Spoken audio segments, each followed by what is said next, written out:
එතකොට මේ තම තමාට අයත් කෘත්‍ය මේ චිත්ත චෛතසික ධර්මයන් සිදු කරන්නේ කොතනකද මේ ආයතන ලැබෙන තැනකයි ඒ කටයුත්ත සිද්ධ කරන්නේ.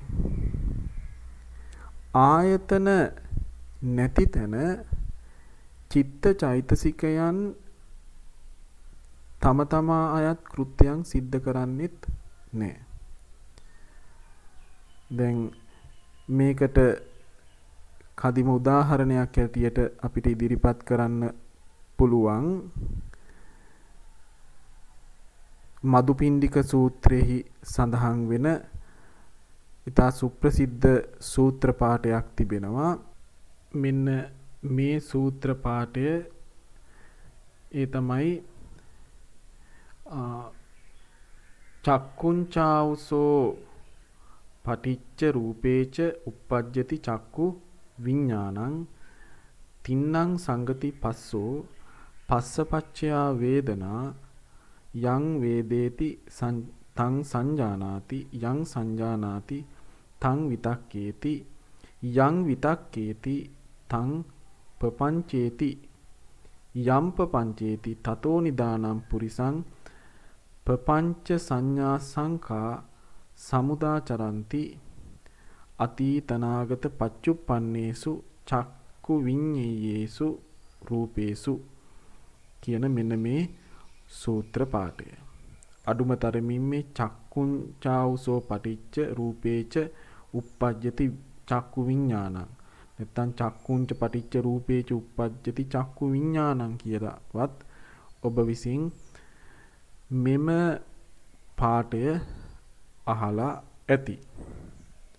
එතකොට මෙන්න මේ පාඨය ගත්තාම එතනදී කියවෙනවා චක්කුංච පටිච්ච රූපේච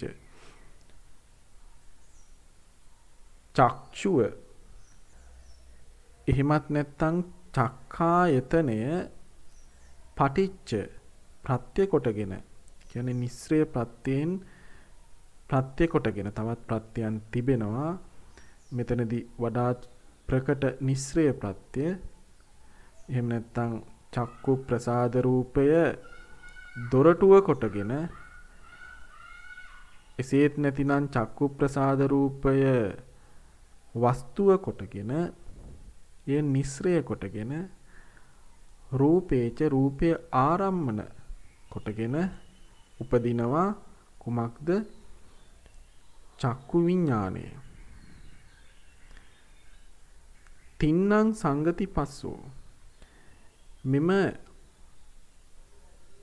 චක්කු ප්‍රසාද රූපය කියන්නේ එක් ආයතනයක්.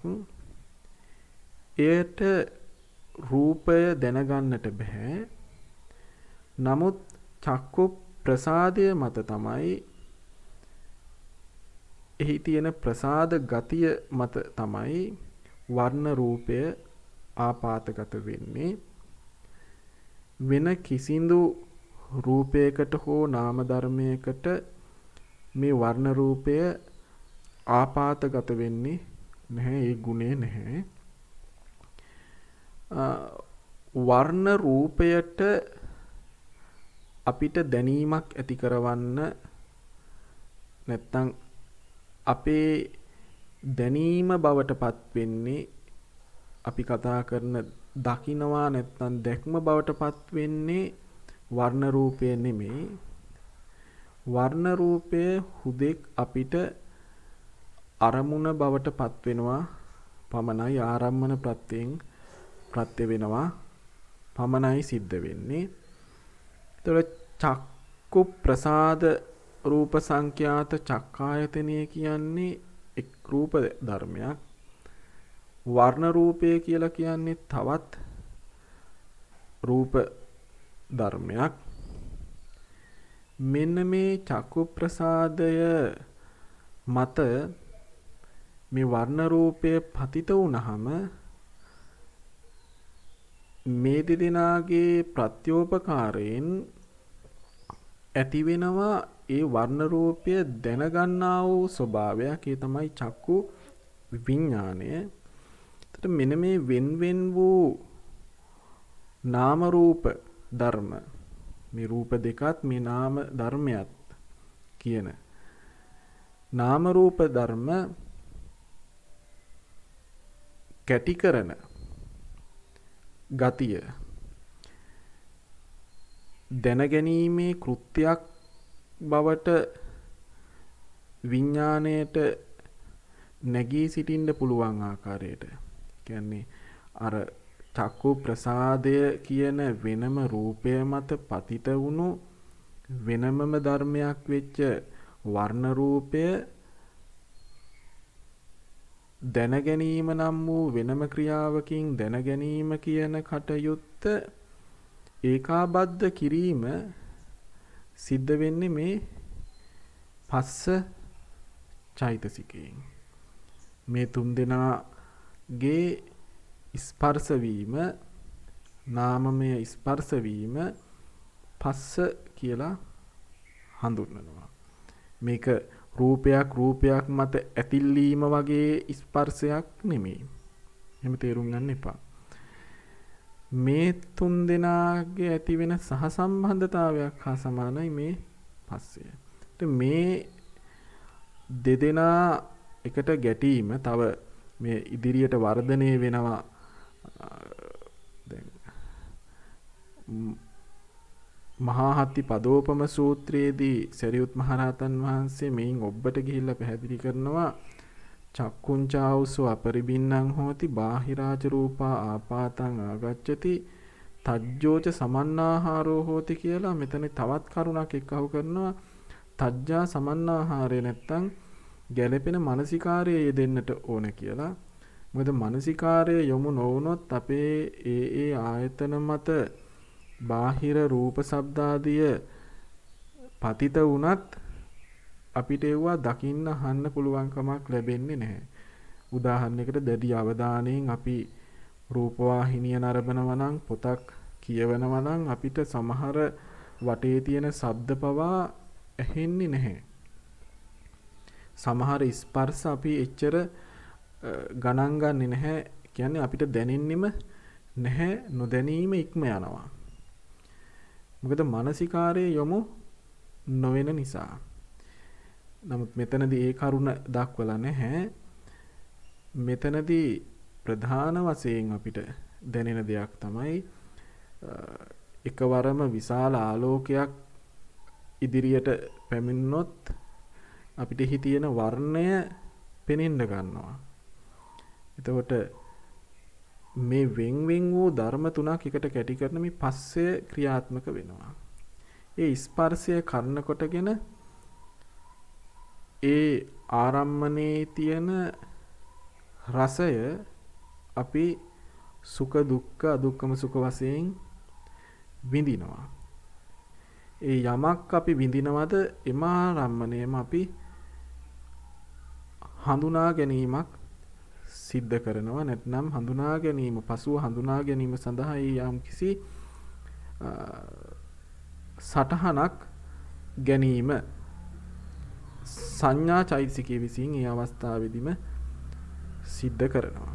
එතකොට මේ ක්‍රියාව සිද්ධ වෙන්නේ චක්ඛායතනයත් රූපායතනයත් ඇති තැනකයි.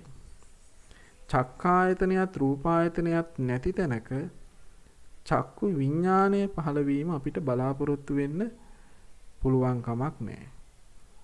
පස්සය වේදනාව සංඥාව පහළ වීම අපිට බලාපොරොත්තු වෙන්න පුළුවන් කමක් නැහැ. එතකොට මේ චක්කු විඥාණයෙන් කරන විඥානන කෘත්‍ය, පස්සෙන් කරන ස්පර්ශ කෘත්‍ය, වේදනාවෙන් කරන ආරම්මන රසානුභවන කෘත්‍ය ආදී දේවල් කරන්න පුළුවන්කම ලැබෙන්නේ ආයතන ඇති තැනයි. අන්න ඒ අදහස තමයි මෙතනදී මේ ආයතනතෝ ආයතනං වෑයම් කරන අර්ථයෙන් ආයතන නම් වේ කියලා සඳහන් කළේ. මේ කාරණය තවත් පැහැදිලි වන සූත්‍ර දේශනාවක් අපිට මුණ ගැහෙනවා සංයුත්ත නිකායේ සලායතන සංයුත්තේ සලායතන වග්ගයේ මේ සූත්‍රයේ නම තමයි මාළුන්ගේ පුත්ත සූත්‍රය. මෙම සූත්‍රය ඔබට බලන්නට පුළුවන් සංයුත්ත නිකාය 4 වෙනි ග්‍රන්ථය බුද්ධ ජයන්ති ත්‍රිපිටක ග්‍රන්ථමාලාවේ 156 පිටුවේ. මාළුන්ගේ පුත්ත කියන්නේ වැඩිමහලු වයසට පැමිණිලා පැවිදි වෙච්ච ස්වාමින් වහන්සේ කෙනෙක්. මේ ස්වාමින් වහන්සේ බුදුරජාණන් වහන්සේ මුණ ගැහෙන්න ඇවිදිලා බුදුරජාණන් වහන්සේගෙන් අවවාදයක් ඉතා සංක්ෂිප්තව බලාපොරොත්තු වෙනවා නිර්වාණයට උපකාර වෙන. ඒ වෙලාවේ ලෞතර බුදුරජාණන් වහන්සේ මේ ස්වාමින් වහන්සේගේ ඥානය අවදි වෙන ආකාරයෙන් ධර්ම සාකච්ඡාවක් සිද්ධ කරනවා. එහිදී බුදුරජාණන් වහන්සේ මේ මාළුන්ගේ පුත්ත ස්වාමින් වහන්සේට ඉදිරිපත් කරන පළවෙනි ප්‍රශ්නය තමයි තං කිමඤ්ඤසි මාළුන්ගේ පුත්ත යේතේ චක්කු විඤ්ඤේයා රූපා අදිත්තා අදිත්ත පුබ්බා නච පස්සසි නචතේ හෝති පස්සේ යන්ති අත්ති තේ තත්ත චන්දෝවා රාගෝවා පේමං වා. මෙතනදී බුදුරජාණන් වහන්සේ මාළුන්ගේ පුත්ත ස්වාමින් වහන්සේගෙන් අහන්නේ මාළුන්ගේ පුත්ත ඔබට යම් චක්කු විඥාණයෙන් දත යුතු වර්ණ රූපයක් අදිට්ඨා නොදකින ලද්දේද අදිට්ඨ පුබ්බා නොදුටු විරූද නච පස්සසි දැන් දකිමින් සිටින්නේත් නොවේද නච තේ හෝති පස්සේ යන්ති ඔබට එය දකින්ට ඕනෑ කියා සංකල්පනාවක් ඇත්තේත් නැද්ද තේ ඔබට තත්ත ඒ ඔබ නොදැක්ක නොදුටු විරු දැන් නොදකින දකින්න ඕන කමක්වත් නැති රූපය පිළිබඳ ඡන්දෝවා රාගෝවා පේමංවා අත්ති ඡන්දයක් හරි රාගයක් හරි ප්‍රේමයක් හරි තියෙනවද තං කිමඤ්ඤසි මොකක්ද ඔබ ඒ පිළිබඳව දරන ආකල්පය. මාළුන්ගේ පුත්ත ස්වාමීන් වහන්සේ පිළිතුරු දෙනවා නොහේතම් බන්තේ. ඉබඳු රූපයක් පිළිබඳව මට ඡන්දයක් හෝ රාගයක් හෝ ප්‍රේමයක් ඇතයි කියන කාරණය වෙන්නේ නැහැ. දැන් මේ ප්‍රශ්නය ඔබෙන් ඇසුවා නම් බුදුරජාණන් වහන්සේ මොහොතකට හිතන්න මේ විශ්වයේ ඔබ නොදැක්ක නොදුටු විරු රූප ඕනෑ තරම් තිබුණා. දැන් ඔබ ඒව දකින්නෙත් නැහැ. ඔබ කවදාවත් අහලා නැති ඔබ හිතලා නැති කල්පනා කරලා නැති ඒ බඳු රූපයක් පිළිබඳව ඔබට දකින්න ඕන කමක් ඇත්තෙත් නැහැ. දැකලත් නැති දකින්නෙත් නැති දකින්න ඕන කමක් අනාගතේ පිළිබඳ බලාපොරොත්තුවකුත් නැති ඒ බඳු වර්ණ රූපයක් පිළිබඳව නැත්තම් චක්කු විඥාණයෙන් දත යුතු රූපයක් පිළිබඳව ඔබට තණ්හාවක් රාගයක් ප්‍රේමයක් උපදින්නේ නැහැ. මේ ලෝකේ අපි නොදුටු පුද්ගලයෝ ඕනේ තරම් ඉන්නවා. අපිට දැන්ට වුන් මුණ ගැහෙන්නෙත් නැහැ. ඕන් පිළිබඳව කවදාවත් අපි අහලවත් ඕන් පිළිබඳව අපිට සංකල්පනාවක්වත් පහළ වෙන්නෙත් නැහැ. ඒ බඳු සත්වයන් පිළිබඳව අපේ හිතේ රාගයක් හටගන්නේ නැහැ. අපේ හිතේ ද්වේෂයක් හටගන්නේ නැහැ. අපේ හිතේ ඇලීම් ගැටීම් නැහැ. එහෙනම් මේ ආයතන හරහා ප්‍රකට වුණු ආයතන ප්‍රත්‍ය කොටගෙන චක්කු විඥානාදී සිත් වලින් දැනගත්ත එහි වේදනා ආදී චෛතසිකයන්ගෙන් රස අනුභවණය කිරීම අරමුණු රස විදීම ආදී කටයුතු සිද්ධ කරන්නට බලාපොරොත්තු ඇති දෙයක් තියෙනවා නම් අනේ එතනදී තමයි අපිට ඡන්ද රාග ප්‍රේම උපදින්නේ. එතකොට අපි සඳහන් කරපු අර අර්ථ විකල්පෙහි දැක්වූ පරිදි ආයතන ප්‍රත්‍යවන තැන තමයි අපේ චිත්තචෛතසික ඒ පිළිබඳව යහපත් ආකාරයෙන් හෝ අයහපත් ආකාරයෙන් හෝ ව්‍යාපාර කරන්නේ කටයුතු කරන්නේ. එහෙම නැති තැන ඒ ආයතන නිස්සය නොවන තැන ආරම්මන නොවන තැන අපිට ඒ පිළිබඳව කිසිදු ආකාරයක චිත්තචෛතසිකවල කලින් සඳහන් කරපු පරිදි ප්‍රයත්න දැරීමක් උත්සාහ කිරීමක් වෙර දැරීමක් වෑයම් කිරීමක් සිද්ධ වෙන්නේ නැහැ. ඒ නිසා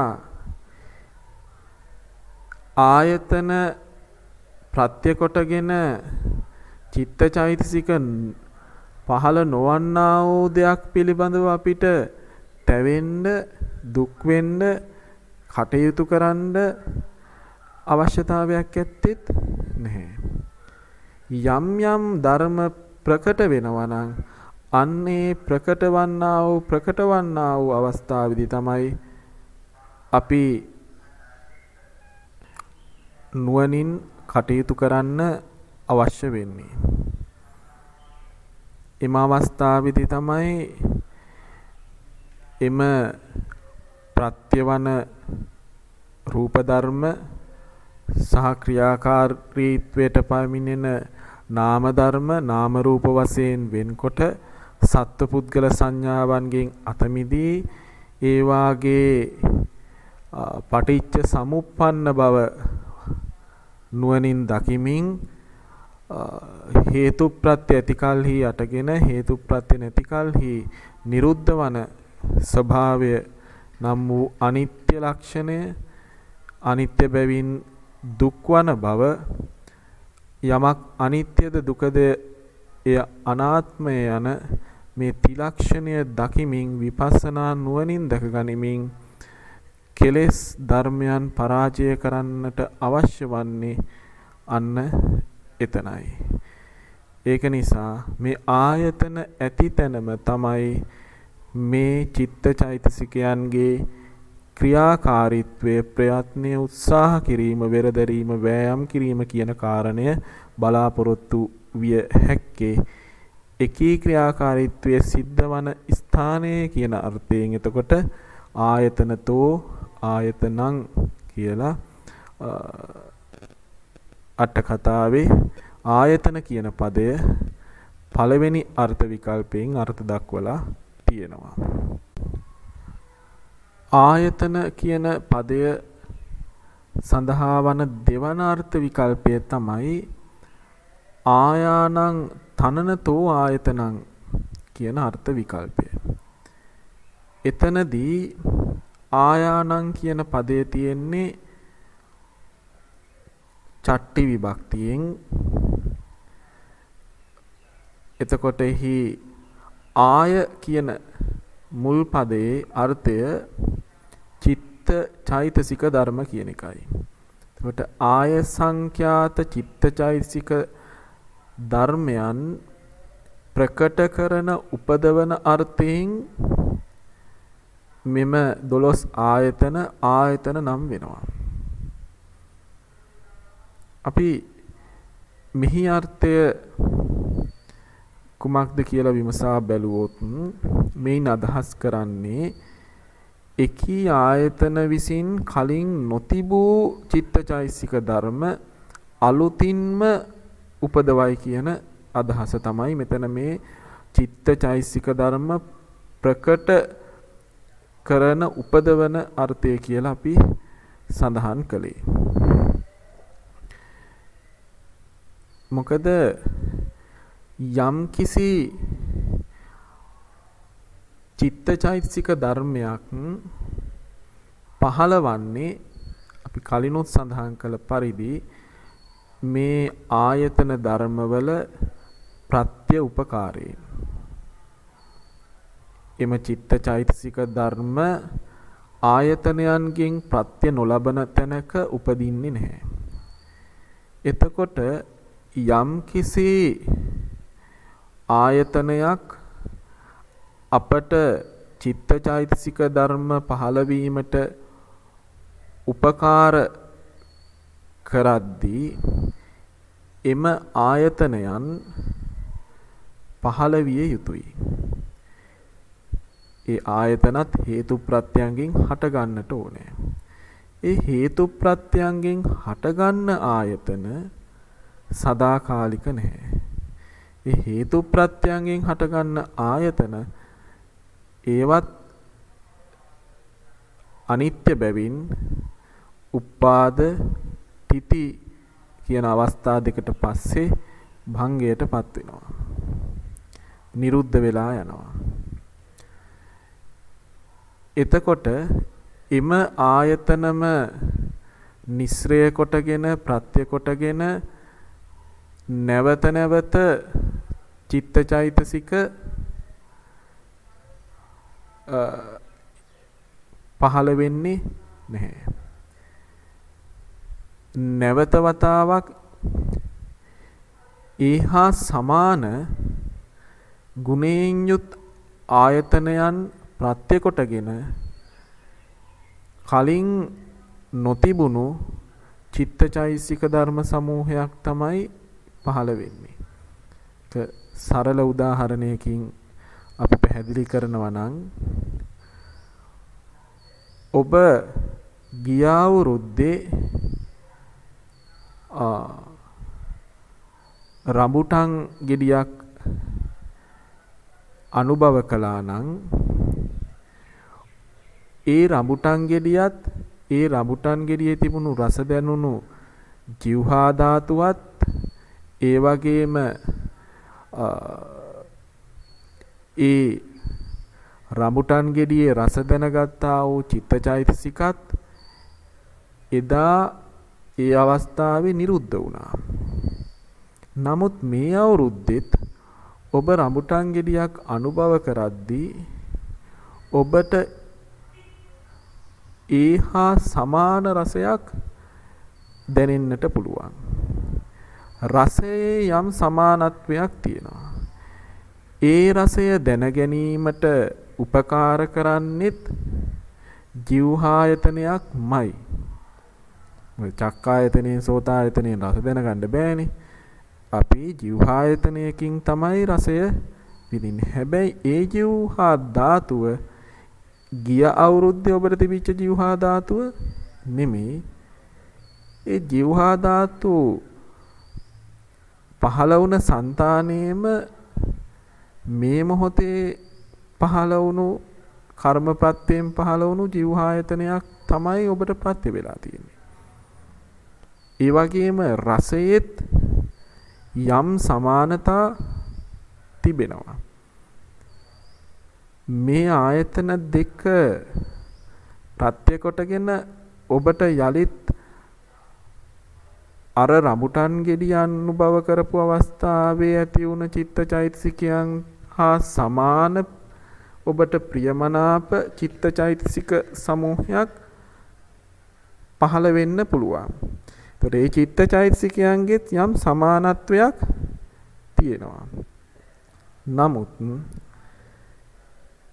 එදා ඒ තිබුණ නාම රූප ධර්ම නෙමෙයි දැන් මේ පහළ වෙන්නේ.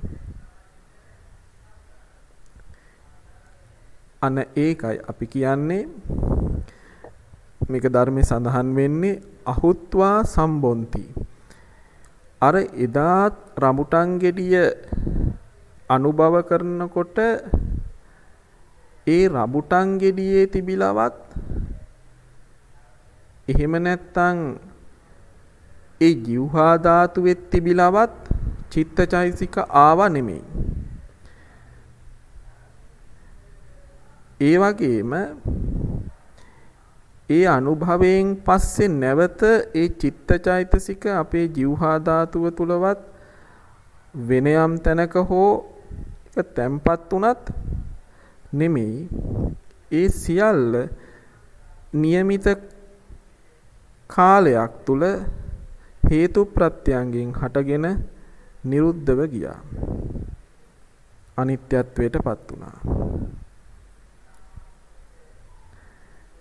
ඒ නිරුද්ධත්වයට පත්වෙච්ච දෙයක් නැවත පහළවන්නේ නැහැ කිසිම කලෙකත්.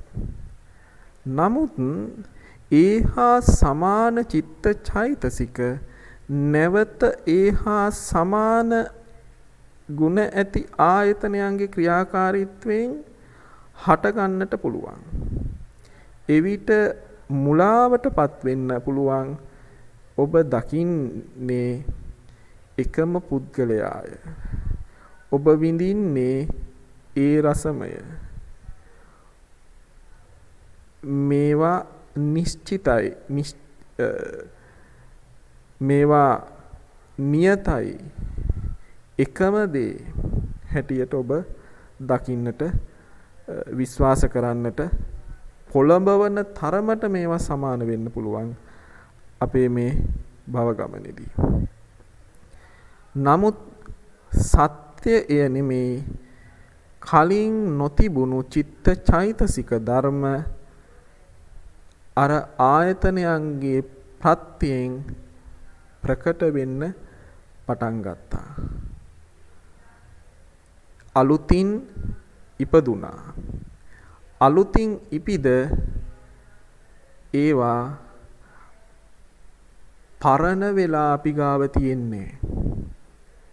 සමහර වෙලාවට ඔබ දැකලා ඇති කෞතුකාගාරවල අදට භාවිතා නොකරන අද අපි යම් කටයුත්තකට භාවිතා කරන උපකරණ වෙනුවෙන් එදා පාවිච්චි කරපු උපකරණ භාවිතයට නොගෙන අපිට බලා ගන්න තියෙනවා. එහෙම අපිට මේ චිත්තචෛසික රූප තියාගන්න බෑ කොහෙවත් මේ කෞතුකාගාරේ තැම්පත් කරලා තියෙනවා වගේ. ඒවා බලාගෙන අනික් කිව්ව හදනවත් නෙමෙයි. එතකොට මේ චිත්තචෛසික ධර්ම අලුතින් මුණ ගැසෙනවා පහළ වෙනවා අපේ సంతානය තුල නැවත අර ආයතනයන් ප්‍රත්‍ය කොටගෙන. මෙන්න මේක තමයි ආයානං තනනතෝ ආයතනං කියලා සඳහන් කළේ.